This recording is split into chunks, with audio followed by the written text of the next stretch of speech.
Well, I'd like the impact to be immediate and long-lasting with every audience.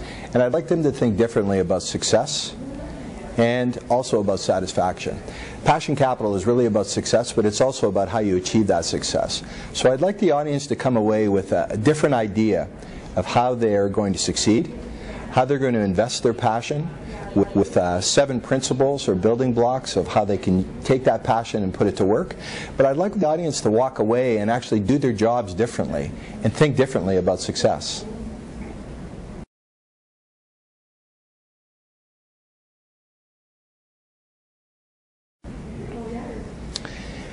I'd like the audience to take away an idea and a definition of what passion capital is. Passion capital, to me, is the world's most valuable asset. I'd like to pose that question to every audience. What is the world's most valuable asset? And I'd like to take them through the thinking and the logic behind passion capital being the world's most valuable asset. I'd also like them to take away a set of stories and teachings and 7 principles, actually, that allow them to take their passion and invest it. Invest it just like an asset, to be successful and to be more satisfied.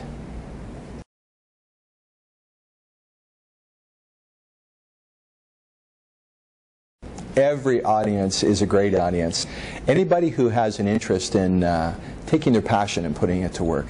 Any audience that wants to find new ways of defining success, of planning for success, of working and executing for success. That's the kind of audience that I'm really interested in talking to. And in particular, an audience that has a certain set of challenges or obstacles that they need to overcome.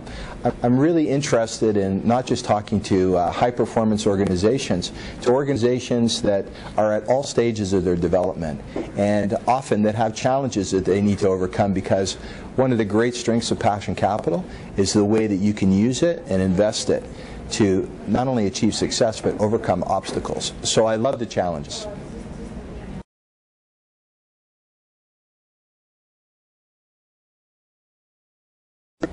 Well, every audience is different. Every company and organization is different.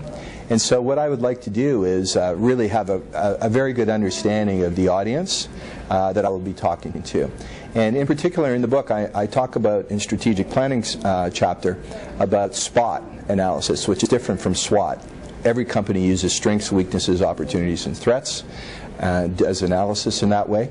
What I would like to understand are the strengths, passion, opportunities, and threats of every company or organization, and have a more than a basic understanding of what the opportunities are and where the real passion lies in the organization and where the real challenges are as well.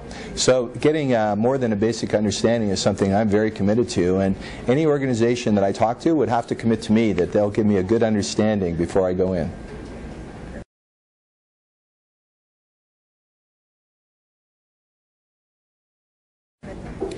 You know, the most memorable speaking event in my career was the first time I stood in front of 5,000 people at the Weekend in Breast Cancer, and had an opportunity to talk to 5,000 individuals who were going to walk 60 kilometers over the weekend, each of whom had raised $2,000. My experience with my mother passing away from breast cancer is what led me to my current career and my avocation at Princess Margaret. And standing in front of that group of like-minded individuals, many of whom were breast cancer survivors and advocates, was one of the most moving and memorable opportunities that I ever had. I felt I was connected to that group and that I was making such a difference. And really what I was doing is offering my own voice back to them as their voice to do something really important to end women's cancers and breast cancer. So that is my most memorable talk I've ever given.